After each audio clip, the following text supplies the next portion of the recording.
Hello and welcome to the Overly Animated Podcast, where we take animation seriously. We provide fan-oriented and analytic discussions on a variety of animated shows, movies, and anime, currently featuring Steven Universe, Miraculous Ladybug, The New Powerpuff Girls, and Archer. I'm Dylan Heisen, and today I am joined by Justin Cummings. Hey, everybody. Today, Justin and I will be taking your voicemails and feedback in general on the latest 2 episodes of Steven Universe, Super Watermelon Island, and Gem Drill. On a Thursday night after the episodes aired, I podcasted with Delaney and Sam about the episodes in general, and now people went to overlyanimated.com/feedback to learn how to send in their voicemails, their messages, and we're going to play them, answer them, and just talk more about the latest 2 episodes of Steven Universe in general, basically. If you want to get in on this next week after the episode airs, overlyanimated.com/feedback and send it in either Thursday night or Friday day.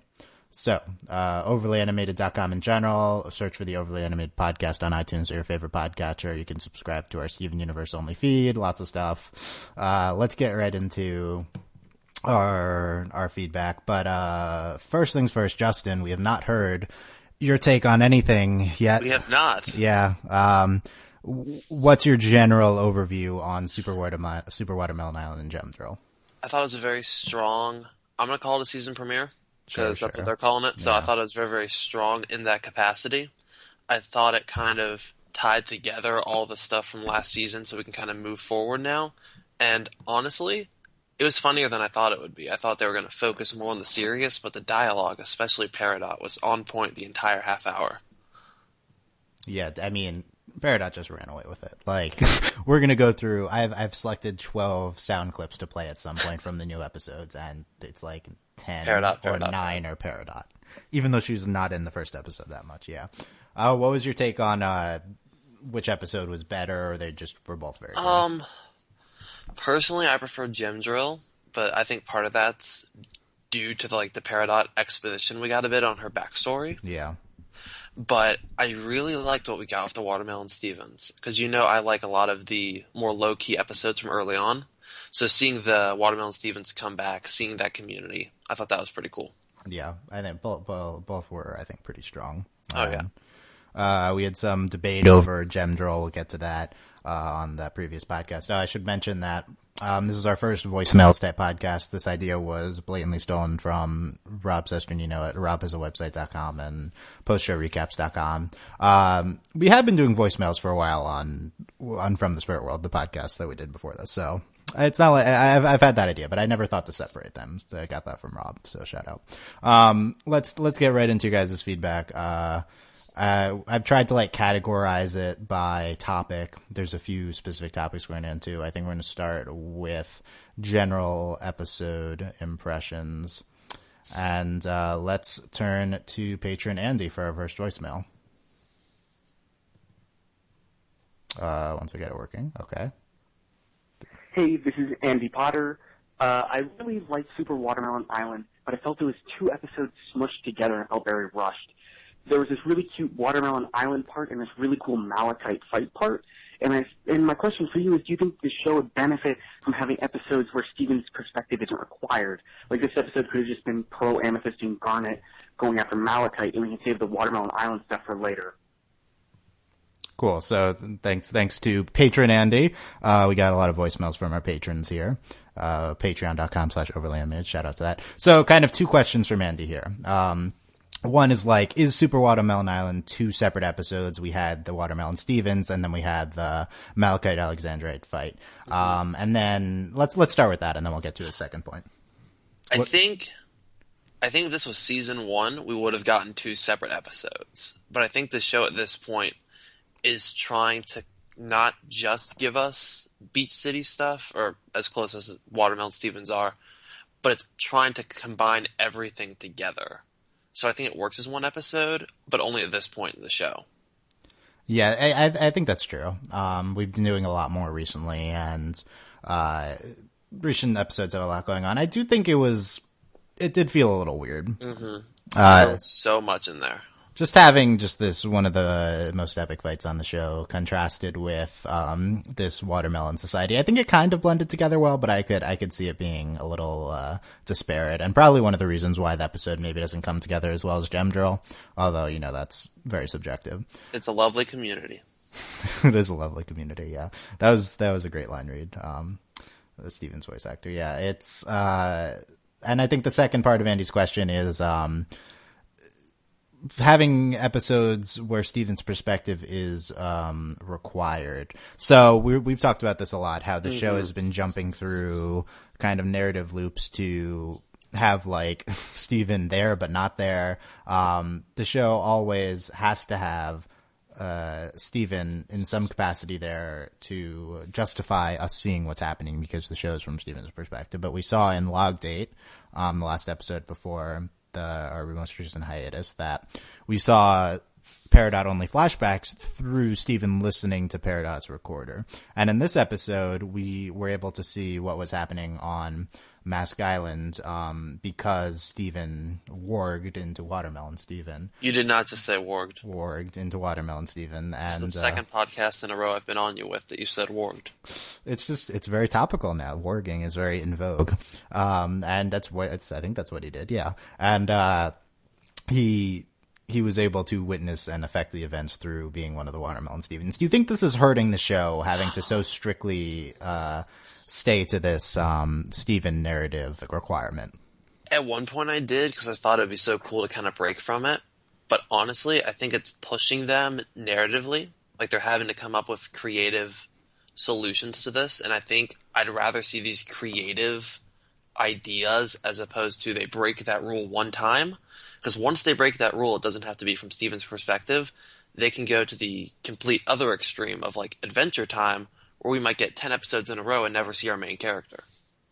And I don't want that to happen. So I think I'd prefer them keep the rule, but find creative ways to kind of exploit it. Yeah, that's a great contrast to bring up Adventure Time. Adventure Time is just a show where some episodes completely centered on Finn and Jake, and then you just never see them. Like, we just go and check in with every single minor character and never even see Finn and Jake. And Steven Universe was kind of on the opposite end of that spectrum. Steven has to be there. So, and I think it's definitely interesting because, Rebecca Sugar and a lot of the crew came from Adventure Time.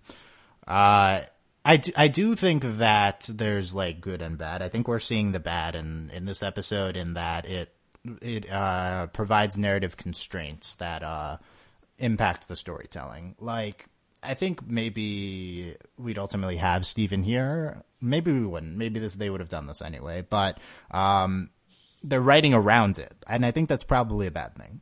But that being said, they're coming up with creative solutions, and it leads to kind of really interesting things like the Watermelon Steven working. So, it's not clearly a negative on the show right now because they've done it so well to this point. But you could argue that it's limiting them from exploring the narrative to the fullest extent. Yeah.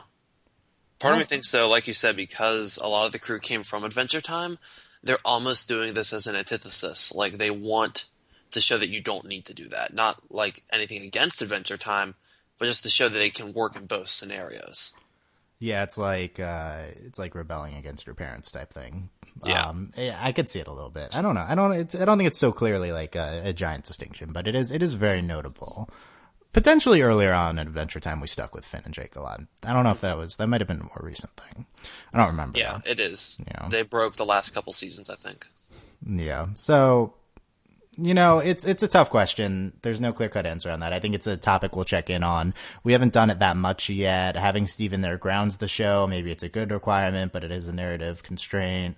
The problem is this isn't something that we're going to be able to track very easily because we don't see the alternative. Like, we're not going to be able to know what would happen if they just didn't stick to this constraint. Like, right. Yeah, I think most people's reactions would be that it is a fundamental aspect of the show and we should it's just not something that should be questioned. Like, I think most people are just going to say, like, yeah, Steven Universe is from Steven's perspective, so that's just how it is. Which I think is kind of valid, but at the same time, I don't think it's like out of bounds to question show fundamentals. Right, and I feel like we could end up at some point getting like in an interview maybe some alternate take on an episode, like what almost happened had they broken the rule, but see ultimately why they kept it. Yeah, that'd be interesting. I'd love to get that asked of Rebecca Sugar and other crew members. Oh yeah, in definitely. Interviews. I think she's addressed it maybe once before, but kind of just drill down into like what's keeping them from breaking this. Drill. Yeah, drill. Yeah, unintended. Wait. There you go. That's funny. I'm so funny. There you go. Yeah, that's my reaction to that. That's probably a frequent Paradox sound clip. By the way, we received some pushback on the soundboard from last podcast from several sources now, and I'll say that give me some time to try to better integrate it. Like I haven't used it that much so far this podcast. Like I'll figure out how to better do it, and I need a better reaction time too to like using the clips and stuff. Anyway, the soundboard's also what's allowing us to play the voicemails, so it's also good. Let's check in with co-host Sam, who sent first of two voicemails. I don't even remember what this is about, but let's check in. Hey, this is Sam. I don't know. Pearl's cool. And the watermelon Stevens are cute. That's it. Have a good podcast. Okay, thank you, Sam. That was kind of underwhelming. What do we The think? watermelon Stevens are cute. She's Yeah. wrong. I actually had a reason for playing that. Yeah. So I actually didn't notice this on first viewing, so we didn't talk about it on the first podcast, but they like touch their noses at some point to determine who's the sacrifice. And Yeah, they're nose playing nose goes, nose game. That's like a regional variation on what you call it. I always call it a nose game. Yeah, like I didn't realize that when I was watching, but they're playing, that's such a Steven thing. Like the watermelon Stevens would be playing the nose game to determine who's the sacrifice to Malachi. Which, what a weird contrast. Like that scene, it kind of didn't hit me at first. I had to go back and watch it again. We see this lovely, beautiful rural community and then human sacrifice. Yeah, and fruit sacrifice, and they're dressing him up as Steven to Yeah. and I like the concept of Malachite just like, this happens like every month, but Malachite every time's like, Steven! Like this blind rage. at yeah, Steven. just irrationally thinking that this new watermelon is Steven every single time. You know, there's a good reason to have not sent Steven to Watermelon Island, or Mask Island, or whatever it is. Because he might have gotten eaten by Malachite. Yes, in this case, it might have actually been too dangerous for Steven, because he would have been eaten alive. Yeah, it was. I think that's probably a good decision not to send Steven. That being said, that seemed. I think it's been a while since we've had a "It's too dangerous for you, Steven." That was weird. It was, but I kind of get it. Plus, with Steven and Lapis, and I see the reasoning, because, of course, Steven would be like, no, don't hit Malachite! Yeah, I could see reasons for not bringing Steven, but just like that season 1 justification of like, Yeah. and we had a whole plot about how we're beyond that now, but yeah, it's too dangerous for Steven. That felt like it was a Cop out. like a cop out, an excuse, to like bring to just a reason to separate the two of them. That's kind of how I felt about that. We had a Tumblr ask from the Teen of Steel. So literally Alexandrite's fusion dance was everything. Please discuss that. And the whole fight scene was awesome. It was kind of a quick fusion dance, but it was pretty cool, I think. It makes sense, because I did pick up there were elements of Opal's fusion dance and Sugalites and Sardonyx. It was kind of like, well, I mean, yeah, you had kind of like certain movements from each to an extent. It was interesting. Less Opal, more Sugalite and Sardonyx, because they're kind of both going towards Garnet. Yeah, that's pretty interesting. Definitely, I do like how that all aspects of Alexandria kind of combine all their various fusions. Like we had all the individual fusions, weapons. That was pretty cool. What do we think? Do we think this is one of like the best fight scenes in Steven the universe? best. The best. I call it the best, but I love like kaiju movies. So this to me was like everything I ever wanted. So that must mean you're a big fan of the Korra Book 2 finale. If you're a big fan of I like well done kaiju fights. Wow! Oh, how dare you! Oh, come on! How are you insulting that incredible Korra Book 2 finale? I mean, come on. I mean, it's a good fight, but it's just I didn't care, because I didn't care about the protagonist I care about Korra, but like that whole book, I was just So even when the fight was cool, it was still kind of Giant robots shouldn't fight. That's how I feel about it. Giant robots shouldn't fight. Giant robots shouldn't fight unless you're watching Chris Jericho's Robot Combat League. I don't know what that is, so we're just. It was real steel for real life. I don't know what that is, but you're not helping here. I'm not. Okay, let's go to patron Ryan for our next voicemail. Who wants to talk about the next episode, Gem Drill? Hello, this is Ryan, aka Brian. So my question is about the cluster. So now that it's bubbled, do you think that's an issue that's going to be addressed immediately on the show, or is it going to be put on the back burner and treated more like the corrupted gems? Also, I have to say I have to defend Gem Drill because I thought it was amazing, and especially the scene where Steven speaks with the cluster, like the way they portrayed this vast collective consciousness. I just thought it was so like visually and narratively striking, and it really felt to me like something pulled right out of like Evangelion or 2001: A Space Odyssey. So that's my 2 cents. Thank you, patron Ryan. Ryan also helped a lot with the soundboard, so shout out. And his nickname's Brian because he looks like Brian Knitsko. That's pretty cool. So two questions here, right? So let's start off with his defending of Gem Drill. So on our first podcast on these 2 episodes, Sam and Delaney weren't super high on Gem Drill. I was higher on it. You seem to be. I adore it. Yeah. I think this episode, in large part, comes down to whether you enjoyed the portrayal of the cluster and like the weird visual representation of it. It was such a lot of people I hear are making the 2001 comparison to the Star Child sequence, and it's fitting. It's really good though. Nice. I also think you mentioned Neon. Yeah, Neon. Yeah, I'm not familiar with either. So, definitely. I mean, I think it's we'll get more into that, I think, but it's definitely pretty interesting. Also, yeah, Gem Drill. I don't know if I've seen it as controversial. I think I've seen a lot of people pro Gem Drill. Certainly, there's a lot in that episode. Yeah, I think though, if the cluster being bubbled, I have a theory that now they're going to start bubbling the shards, and instead of sending them to the temple, they're going to start sending them to the cluster. Like, that's my theory, is that instead of this being just kind of like we're going to resolve this and put it over here, they're going to use the cluster now to further the plot. Let's take, on related to this topic, let's take Toon Gal's friend of Overly Animated, sometimes contributor, Toon Gal like Eighth, Kathy's comments about the cluster. As touching as the resolution for the cluster was, it leaves me with some questions. Would the bubble be able to withstand an earthquake? Or is the bubble self-sustaining, considering that all the gem shards help to create it? Would that keep the bubble up regardless of any tectonic activity? Also, I believe there's a future episode with Bubbled as the working title. Could this be related to the cluster bubble?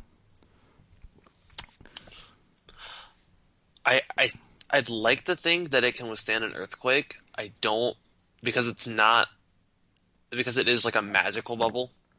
I'd like to think that. I could see them taking that route though and having an earthquake do something to it, but I feel like that would be almost, I feel like if it's going to be popped by anything, it's going to be Jasper, not an earthquake. Oh yeah, Jasper, we'll get to Jasper. That's definitely a topic. But that's such a weird resolution, bubbling the cluster. It's kind of not clear where we're going to go with that. I'm trying to find the clip from the episode about this. But so I think part of Ryan's voicemail was, do you think this is something that's going to be immediately addressed? Like, or is the cluster now just a thing that's lurking in the background? Like, do you think that this at least keeps us from having to deal with it immediately? Yeah, definitely. I think it's going to go into the background. And now that it's kind of, I guess, benignly in the background, it's not an immediate threat, that they can kind of focus less on it. We don't even need to talk about it right now, because for now, at least, it's fine. Here was my reaction to the bubbling. How on earth did you bubble that whole thing? How on earth? That was like the best Pearl quote. Actually, it's how in Earth. Oh, it's how in the Earth, because the cluster's in the Earth. That's funny. I'm so funny. I think that's like, that clip is literally you, Justin. That's just you, and let's insert that after everything you say. I am Peridot. We all are Peridot. We haven't even gotten to the 10 Peridot quotes I have from this yet. There was the one Pearl quote. That's just like the most shrill Pearl like line read ever. How on earth? Like, she like really draws it out. It's pretty great. How on earth did you bubble that whole thing? whole thing. Yeah, it's great. I think that I think this is an attempt to not have to address it immediately. That being said, like, are we just gonna have a bubbled cluster in the Earth's core for the rest of the history of the Earth? I don't think so. My thinking is, do the gems not want to go and see this for themselves? Are they just going to take at face value that the whole cluster is bubbled? Yeah, that's true. They can just accept that Steven like, said that. Okay, the Earth is not going to explode in the next hour. Okay. You think they'd want to check that out? Yeah, that's what I was thinking. I think actually on the AV Club review, Eric Thurm I think he mentioned that potentially the cluster now might be an ally for the crystal gems. It's hard to think of a cluster as like one entity, but like, did Steven turn the cluster against Homeworld now? Well, think about it. Homeworld made it try to do something it didn't want to do. Steven gave it an alternative. If it comes down to Earth versus Homeworld, the cluster's going to be on Team Earth. Can we say that just from one episode? That it would really be able to take a side? We can say it from one episode and knowing this show. Yeah, I mean, if the crystal gems actually have the cluster, this is such a game changer. Like, they might actually be able to win a war against the Homeworld. Like, as of now, they're still just a nuisance, and like, yeah, they're gaining one more crystal gem every 10 episodes. But like, if you have this giant cluster, which is supposed to be a planet-consuming weapon for the Homeworld, can you just consume the gem Homeworld with it? And yay, then we killed all the gems and they're dead. I don't think Steven would be up for that. Where the show is going. You don't think that's where the show's going? If it went that direction, Peridot would say something about like my home, and Steven would be like, "We can't do that to Peridot," because he loves Peridot. Yeah, true. Could you do this to me? The great and lovable Peridot! Yeah, like, Peridot definitely still seems attached to the Homeworld. I think that was from... I don't know how relevant that clip was that I just played, though. But yeah, I think it's... a lot of stuff about Peridot still being attached to Homeworld in this, to a certain extent. So. But she does seem to actually see herself now as a crystal gem. She seems to care specifically about Steven. Yeah. Definitely, like, I mean, we'll play a clip from that, but first. A crystal gem. Yeah, it's happened now, finally. This is what she has to say about, I don't know, I can't tell which, there's so many Peridot clips here. I know where it is, just play the clip. Which one's the right one? No, there's 10 clips. Yeah, but, we'll get to it. I don't know which one it is, but yeah, it's, She's specifically like, I care about all the Earth forms, especially you, Steven. Maybe it's this one. Steven, I'm sorry I couldn't save you or the billions of other life forms who matter far, far less to me. Do you have any last words? I love you, Peridot. Wow, thanks. Yeah, there you go. A lot in that 13-second clip, but that clip, I was really surprised by how much Steven Peridot interaction we got. It was kind of weird. You're feeling the whatever their ship name was? I feel the shippers are coming. Yeah, but let's be clear. This is not an actual ship because this has been addressed by the crew on Tumblr. Peridot is an adult gem, but yeah. I ship it. If Kitty, Pride, and Colossus can be a couple, Steven and Peridot can. No. I disagree. This is not a ship. This is a ship. You Claude! No, this is not a ship. We cannot be. This is not appropriate. So I finally drop Stapp's last universe for one episode, and you still hate me. Okay, did you see the clip for next episode? The Stapp's last universe is real. Wait, there's a clip for next episode? Yeah. Oh, you didn't see it? Okay, we'll have to watch it. We're gonna talk about it at the end, but yeah, we're gonna talk about it at the end. So you have to try to watch it in the meantime. Yeah. No, that's not a ship. But yeah, that clip. Oh yeah. So we played that 13-second clip. So all the other life forms who I care about far, far less than you. That was pretty great. And also, a lot of people on Tumblr are all about this wow thanks being the same thing that Steven taught Peridot to say when she accepts a gift. I forgot that. That's so cute. It totally endorses my ship. This is why you have to check Tumblr and see all the gift sets about all the same things over and over. But yeah, Steven saying, I love you, Peridot, is a gift to Peridot. That's a nice callback there. And it's adorable too. I don't know if we finished answering whatever we were talking about, the cluster, right? Okay, let's talk about Steven's powers here, because that's also a major topic I wanted to get into. And we have a voicemail from patron Mitch. Hey, this is Mitch, and I'm a patron, and I was just wondering what you guys thought of Steven's, like, newfound power in Super Watermelon Island. I kind of felt like his power to possess, like, the watermelon Stevens just kind of came out of nowhere, and I was just wondering your thoughts on that. Okay, thanks. Yeah, and we also have a message from Christine, who says, okay, in Chilteed, we saw that Steven could have prophetic dreams, which is what I thought was happening at the beginning of the Watermelon episodes, but then he basically projected his spirit into a into a Watermelon Steven. That's something completely different. I was thinking, what, Steven's Janora now? My thinking is, this reminds me a lot. I've been watching Powers recently, and there's a character where anyone who has part of him inside them, like his blood or whatever, he can then, like, take over them. And that's kind of what Steven did, because these Watermelon Stevens came to life because of his spit. His spit, right? Yeah, spit. Which only in this show would that be a thing. Yeah. And so I think that because they're made, I guess, through him, he is then able to take them over. That's my thought on it. So if Steven's Janora, does that mean... Does this mean I'm the master now? Is that what that means? I don't know how you're supposed to say yes, I think. Yes. Yes. Yes. I think that's the answer to that.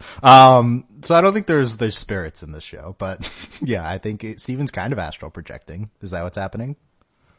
I don't know. I think he's more warging than astral projecting. And by warging, I'm talking about Game of Thrones, where I know you are. Yeah, so and I would insist you stop. You can they insert themselves into an animal. I don't know if that's like a general fantasy concept beyond Game of Thrones, but I think it's more warging than astral projecting, because we're not seeing Steven like float off into the new place. Is that how that worked in Chilteed though? Was he astral projecting in Chilteed? I don't remember. I don't know. I think Chilteed is more astral projecting than what this was. Yeah. This was more of a full possession. This was a full warging, and Chilteed was... No, this is more Danny Phantom than Game of Thrones.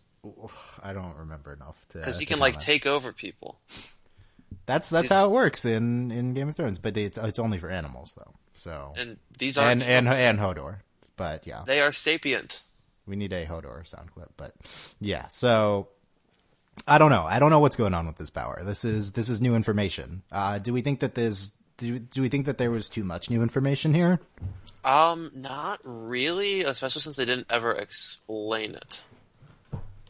Right. So, I don't know. Has the show done this before, where it's just throwing a lot at us and it's like, we'll figure it out later?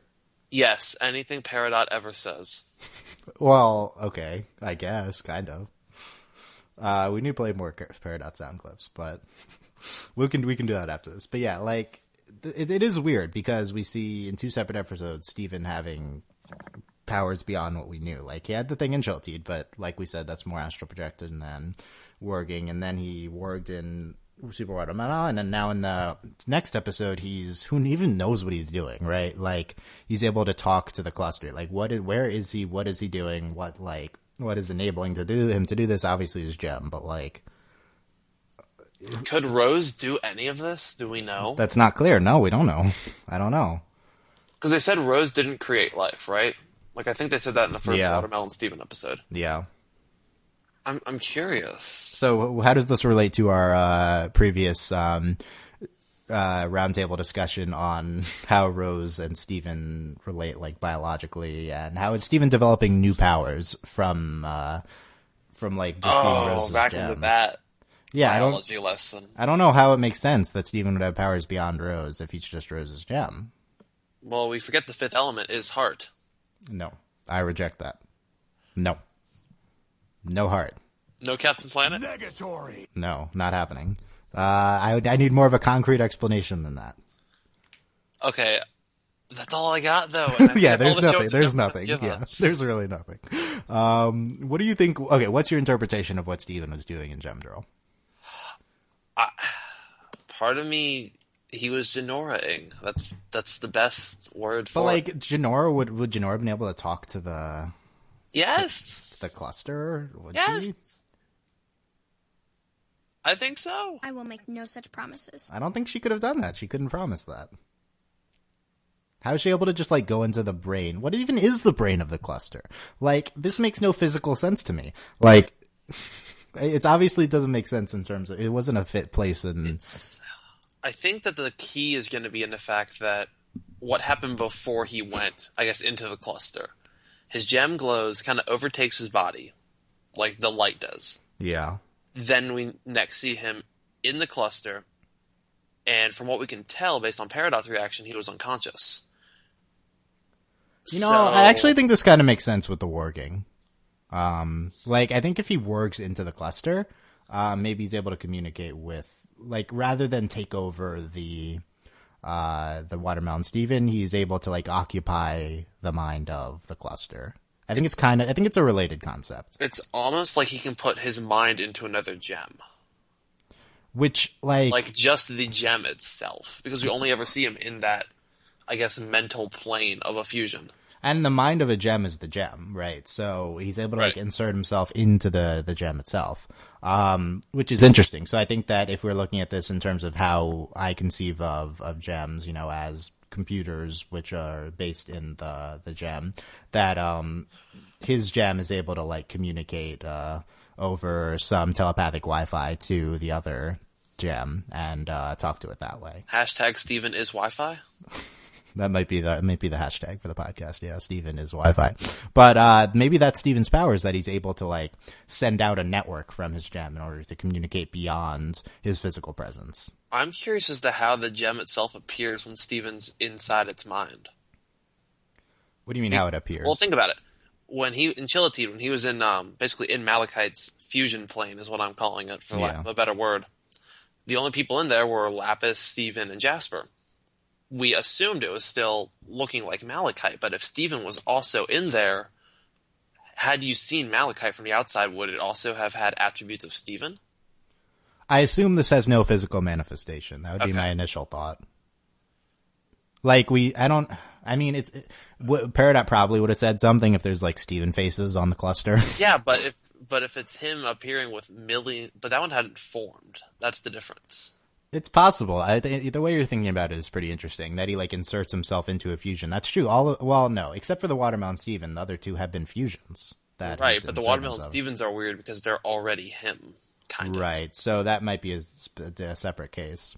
Yeah, I don't know. I'm thinking of it more in terms of just, like, him communicating with a gem. It doesn't really matter. Like, and like, I don't think he's physically going into the gem, but gems, we don't know how the physical projection works. Maybe they do take on the characteristics of whoever is communicating with the current gem. That's possible, I guess. This is all just so super theoretical. So speculation. How would the show even tell us that this is, like, explain what's happening here?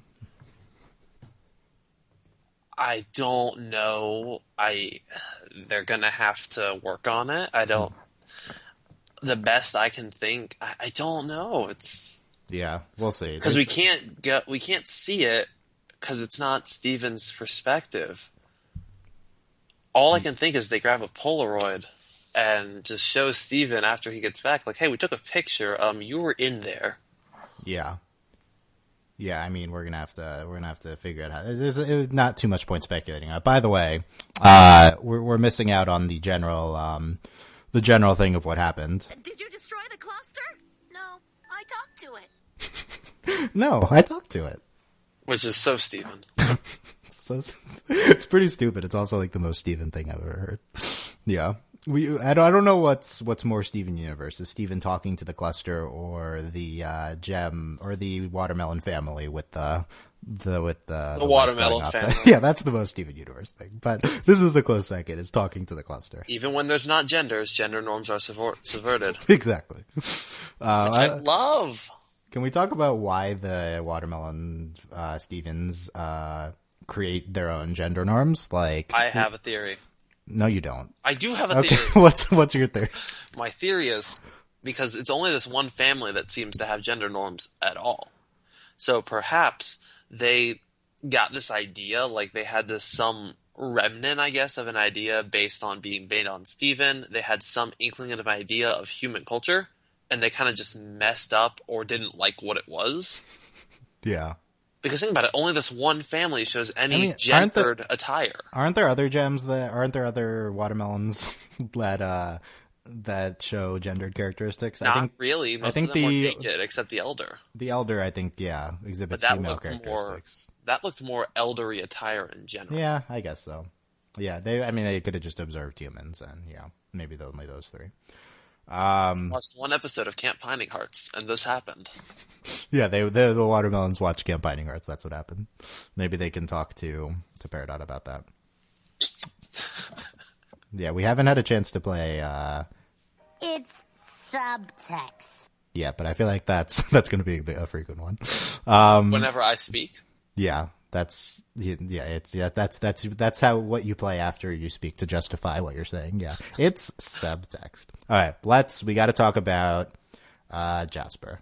Yes. Just being on a ship with Jasper made me tired. So that was priceless. Yeah, I think I was overestimating Peridot's fondness for Jasper last podcast when we were speculating on this, but definitely doesn't seem to be the biggest fan of Jasper. But she also doesn't seem to hate her, you know. Let's start with I get back to Toon Gal Kathy, who says, "Did Jasper just die? You know, it was really unclear." I don't. Because we've never seen a gem die. Well, it was so that's that being a Jet reference from Avatar, right? Oh, so, duh. Yeah. So no, Jasper's not dead. First of all, no. I didn't notice this the first time. I went back. I can kind of make it out as the Steven Watermelon dude is talking. Like, as he's cleaning a pearl, he's screaming Jasper. So even Steven still wants Jasper to be okay. Oh, really? One of the Watermelon Stevens? No, like the one that Steven is in. Oh, Steven's reaction. Like, he's clinging a pearl, and as Jasper slides away, you hear Jasper, you hear like, rah, rah. Rah, rah. Okay, I didn't notice that. That's interesting. Why are we writing Jasper off this quickly and in this way? I think they're trying to just save Jasper for when they need her. Because if we have Jasper and Lapis to deal with right now, it's just too much. It's a lot, but this is also not a great solution. Why are we just throwing Jasper into the... I mean, I think unless you want to do interesting things with Jasper and the cluster. Yeah, that could be where they go. Christine says, if Jasper hadn't fallen down a gorge, would they have brought her back along with Lapis? Did they let Jasper fall? And it was basically, let's save Lapis because we like her. Who cares? Who cares about Jasper? And yet I'm not sure they actually like Lapis. What worries me is they don't like Lapis. Steven likes Lapis. Well, yeah, and they seem to know that. I mean, Garnet specifically saved or I don't know if it was her, but one of them saves Lapis specifically, right? So. Mm-hmm. And as we see from the clip from next episode, Lapis and Steven, buddy. That's interesting. Oh, I just saw that clip. I'm so very, very happy. Yeah, we'll talk about that at the end, the last thing we talk about. But also, I just want to give shout-outs. I just saw someone had a review of Gem Drill, and the title they gave it was Soylent Gem as People. That made me very happy. I think that works, yeah. So, would the gems, if they had the ability to catch Jasper before she fell, would they have wanted to save Jasper? Here's my thing. What if it was Garnet who grabbed Lapis, which I think it might have been? Garnet has future vision. Garnet could have seen what happened if she grabbed Lapis versus Jasper. Oh. Could she have made a choice of calculation of based this off is the of better what happened? option. Yeah. I can only save one of them. We don't think about Garnet's future vision enough. I think that's a good point. Yeah, that's tough. I mean, I just from a narrative perspective, doing that to Jasper is pretty annoying. I think they need to address it very soon because just these are like narrative loops which aren't the most endearing to your audience. But at the same time, it's I don't know. I feel it will be addressed by the end of In Too Deep. Yeah, I mean, you would think so. The last episode's going to be about Jasper because I think we're going to get one episode kind of focusing on mending Steven and Lapis's gap. Then we're going to get another episode mending Lapis to the other gems. And then we're going to bring in Jasper against Lapis. If I had to, chart where we're going. Yeah, I mean, I don't think next episode will just be Steven and Lapis. We've seen, 1 30-second clip, and we know that they're flying together. But it's so beautiful. Yeah, again, we'll talk about that. But yeah, it's we'll see how Jasper gets brought up. I think if you're going to talk to Lapis about about her emotional state, you need to talk about Jasper. So yeah, I would hope that comes up. I think it's going to come up. I don't think Jasper will actually return until like the last episode of In Too Deep. Yeah, of In Too Deep. That seems very soon. I don't know about that. Well, I mean, we haven't heard Jasper speak since the season 1 finale. I think that's not giving Lapis much time in the spotlight. If she comes back in 2 episodes, if Jasper comes back. Well, I mean, it'll still focus on Lapis a lot. I'm not saying make Jasper a crystal gem in 2 episodes. Just have Jasper return as like an antagonist. I'm just worried that it'll be like 10 episodes before we see Jasper again. I think if we're doing anything with Jasper plus Cluster, it'll need a lot of time to develop. So okay, could Jasper gain control of the Cluster and turn it against the crystal gems? Maybe. Yeah, I don't know. That's tough. Does the Cluster use female pronouns or gender neutral? I mean, it's one of the two. I mean, we would male. We would assume female pronouns because it's comprised of a bunch of female gems, right? So, and if it's now sapient, then we would definitely want to not treat it as like a zombie, basically. Yeah, echoing a little bit. I don't think that it's single-mindedly sapient. I don't think that's what the episode is presenting. You know. Okay. I think that like it's a bunch of individual things, and Steven's kind of bringing out the individual in it. I don't know. Yeah, I don't know if I would call it a one thing. I know we are, but I don't know if I would call it like one entity. The Cluster. Yeah, it's less menacing now. The Cluster. Rawr, rawr. It's the Cluster. I should get that clip. But what? Okay, last thoughts on Jasper. Jasper's not dead. Jasper is not dead. No, not happening. If Jasper dies, we riot. I mean, personally, I won't care that much, but I know a lot of people care. So, any gem who's presented on the show is important. Like, Jasper's not dead. Let's talk about last 2 topics. Talk quickly about the portrayal of the Cluster. We kind of hit on this a little bit already. Christine says, with the shards in the Cluster talking, did anyone else think of Full Metal Alchemist when they could hear the dead people and Philosopher's Stones all talking at once? I don't know. I didn't watch that show, but I know the clip. I know the part that they're talking about. I haven't seen all of FMA, but I do remember that being kind of similar. Yeah. Cool. What do we think of like? So the Cluster has like this like white ghost thing that tries to escape, and then it like can't form, so it goes back down. And then later we see like ghost faces like going up from the Cluster, trying to. Well, none of that to me makes like sense, but it's cool. Oh, it's amazing. I love. That's kind of like what we saw in Chillity. This kind of quick, jumpy cuts that were really, really good. Like between the floor and the ghost face. Yeah, I don't know. That whole portrayal was one of the most abstract things in the show for sure. Very 2001. And I don't know what to make of it. I mean, I think I'm pro, but like it's tough. It's very different from a lot of stuff we've seen. Let me play the remaining clips that I have pulled that we have not played yet. Okay. Most of these are Peridot ones, so let's run through this. Something doesn't feel right about this. Then use the D-pad. What do you think of that? That was beautiful. It was really great, yeah. They put an N64 controller on a laser cannon. Yeah, pretty great. Don't say that. Say we'll do it together and it's gonna be great. We're gonna do it together and it's gonna be great. Liar! What do you think of that one? I feel like she wanted to correct him, and he didn't let her correct him. And so she had to make him say something that she could correct. There's a lot of people on Tumblr relating to that and talking about how, like, you say that to your friend to make them say something, then you, like, say liar after that. Yeah.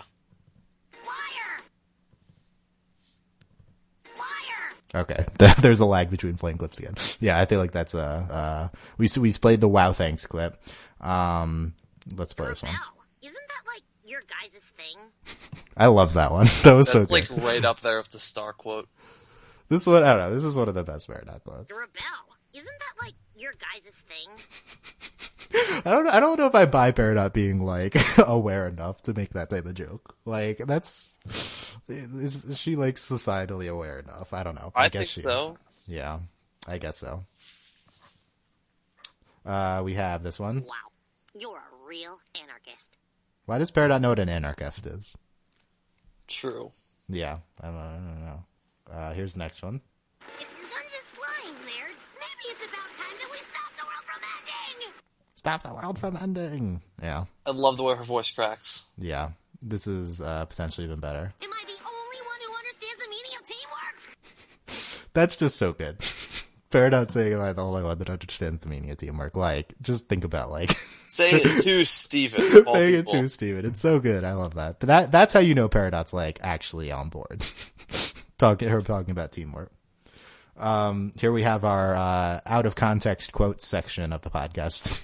Activating triple tip penetration mode! We don't need to talk about that, but yeah. That's they do this on the Rob voicemails, out of context, inappropriate quotes. There's that for this one. And I think that's it. That's all the ones I have. We talked about the other ones already. We also have... How on earth? Yeah, that we don't need to play that again, but... tons of Peridot quotes. Like, I said this on the previous one.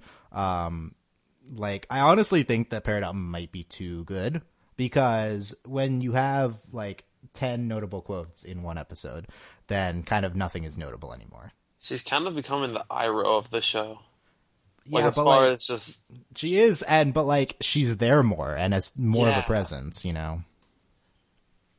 So I don't know what to do with that. It's It's a good problem to have. It's a good problem to have, but Peridot's, like, really good right now. Shelby Rabara is just killing it as Peridot. Like, the best voice performance of last year and this year now. It's crazy.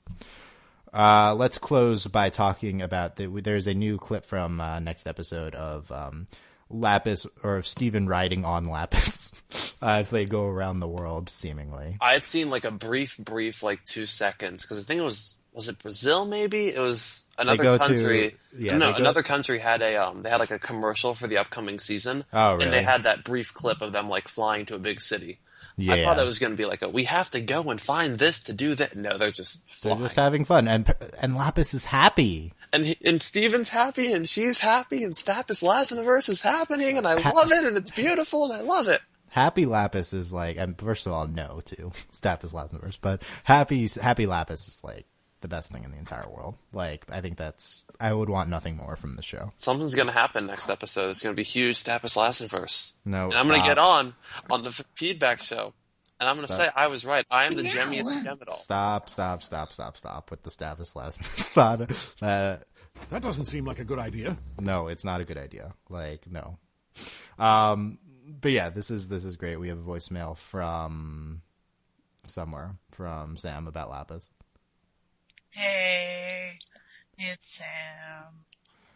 So I just watched that Lapis clip, and I've concluded that Lapis is a Katang baby, because she is both water, but she is also flying. I need to update